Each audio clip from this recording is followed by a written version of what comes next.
Parang kapag daka kanong sakit dahil sa taong bulisik. Ating ugali ng minsan ang papatayin sinuman.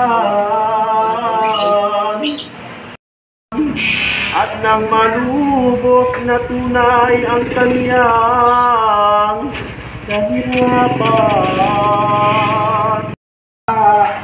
Minsan Mateo ang wika. Tanong ko po, saan lugar po ito sa Malabon? Barangay Baritas. Kanino po itong pabasa? Pamilya Lucas. Kanino po nagmula itong pabasa na to? Nanay Iska. Nanay Iska. Bali, tuloy-tuloy pa ba yung pabasa nyo? Hindi. Nag-cut lang siya nung nag-lockdown. Lockdown. So after ng lockdown, dito na nag-start. Nag-decide sila ulit na anuhin yung pabasa. Ituloy po. Kasi namatay nga yung biyanang ko. Ay, yung si Nanay Iska. Oo, si Nanay Iska. Namatay na. Kaya nag-start na ulit yan. Dire-diretso na ulit yan. Kasi kung ba sa ano, naging panata eh.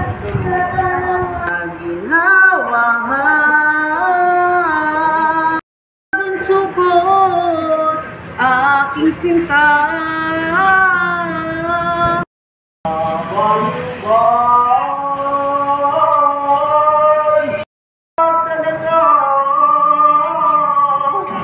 Lubos din niya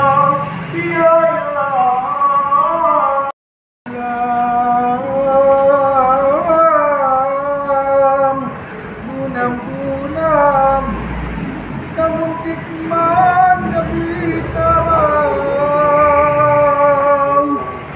sa kay Kristong pagkamatay.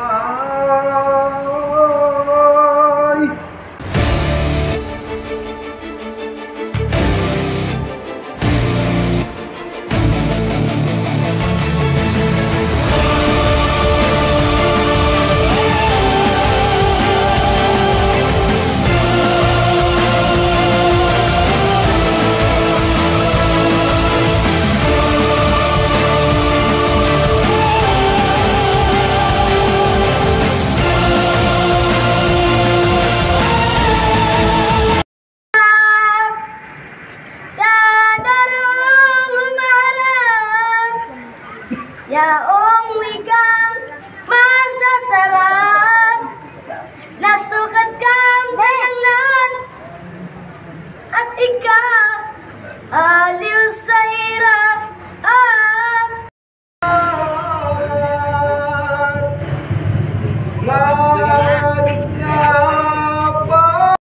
Liliban, ikaw ay parirituan.